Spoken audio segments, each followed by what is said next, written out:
Greetings, everyone. Eric Brown, MOBO-Media, MOBO-Media, MOBO-Media. Hey, I'm heading back from Fort Worth. Had to go up and take care of some business, some personal business with family there. So heading back home to Austin. Hey, I thought I'd hop on here, man, and talk about something that's really been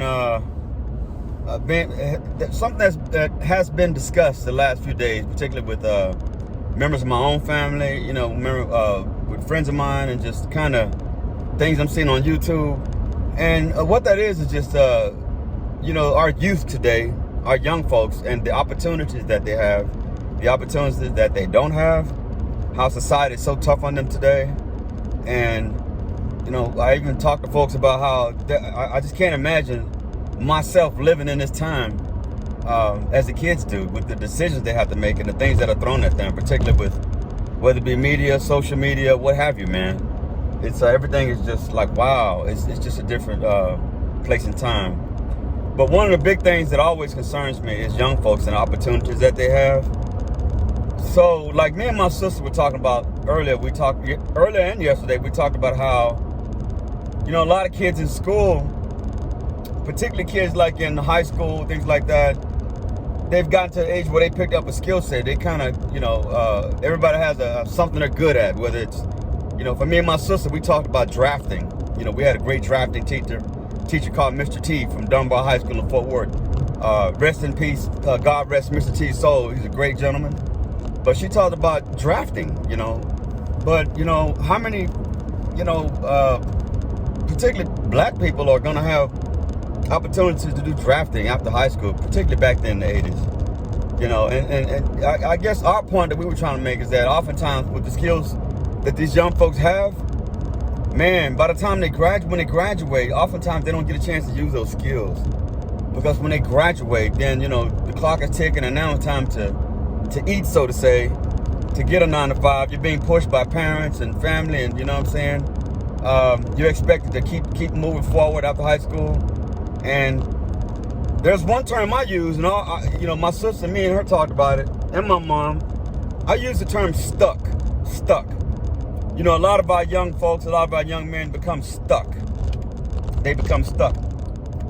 And what I mean by stuck is that it gets to a point after high school, and it's time to graduate, and it's time to head in a direction, and they're stuck. They don't know how to move forward. A lot of times, unfortunately, that carries over from their own parents who also had same situations like that. Sometimes it happens like that. But also being stuck is just it's, for me, oftentimes within the communities, it's a lack of focus of the resources in the communities for the youth for continuous education and, getting a trade and getting more skills and kind of, if they want to get into the workforce, I think there's not a lot of focus of getting the kids prepared for that. Right now the U.S. is, they're going through this thing with China with the tariff trades and everything. And I tell you, man, everybody I talk to, man, no matter what side of the aisle they're on, they talk about America and the fact that we did it to ourselves as far as taking manufacturing jobs away from America. And now we're sitting here saying we're going to play this trade war with China, thinking that, they're going to give in because we want to bring jobs back to America. Well, the problem with bringing jobs back to America is the U.S. school system is not set up for jobs back in America.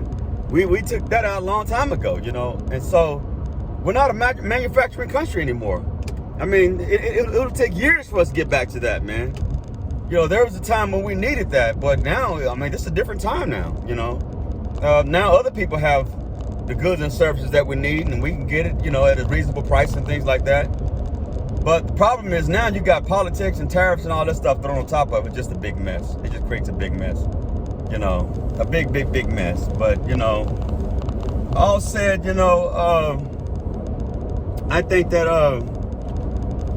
irregardless of what's going on with the economy or with politics, yada, yada, yada, I really think there needs to be a greater focus on the resources for our youth, for our young folks. Not just a greater focus on the resources, but also a greater focus on guiding the youth to the resources. Because a lot of times they don't know how to get to the resources. A lot of times their parents don't know how to get to the resources. And I think we owe it to them as a community, and as anyone that's in the field of youth advocacy or just advocacy. Think about that, man. Think about that, because that that has a huge impact on a young person's future. The fact that you can actually get in front of them and give them resources they may not, or opportunities that they may not have otherwise had, you know what I'm saying? So find a way to use the skill sets of the young folks, you know. Figure out what it is they know. And, you know, everything ain't always got to be a 9 to 5, man. Some of these young folks, man, can come up with their own businesses, small businesses or whatever, man, based on the things that they do, the things they know. You know, it's just amazing what, you know, our young folks know today, man. And I think we need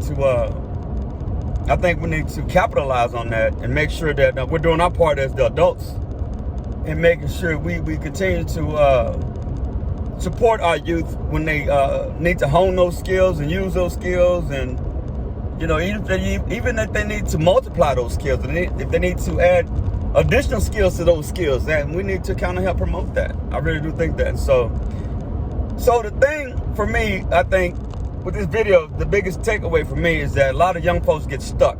They get stuck after high school and they don't know which direction to go in. A lot of things happen, man, after high school. You know, as a time when, you know, unexpected pregnancies happen. Young men get into trouble that they can't get out of because now they got a record, not in the system. I mean, just all types of stuff, man, that can happen, that can derail a person's future. One of the things I always tell people is that one thing for a young person, I want them to do is never to give up on their life chances before they know their life choices. I will say that again. Our young folks, never give up on your life's chances before you know your life's choices, okay? Because you got a lot of choices. You got a lot of choices in life. And we as adults, we owe it to y'all to let y'all know what those choices are and help guide you in the right direction. Hey, with that, this is Eric Brown, MOBO-Media. Hopefully, I'm just trying to, you know, drop some nuggets and educate someone and motivate and uplift and kind of, you know, help us to steer our young folks in the right direction. I'm a huge proponent of the young person. I'm a huge advocate of the young person. And so, salutes up to those young folks that are out there doing all the right things, man. But us as adults, I think we owe it to all of our adults to make sure they all are doing the right things and they have the right tools and resources necessary to continue to do the right thing. With that, y'all take care. This is Eric Brown, MOBO-Media. I'm out. Peace.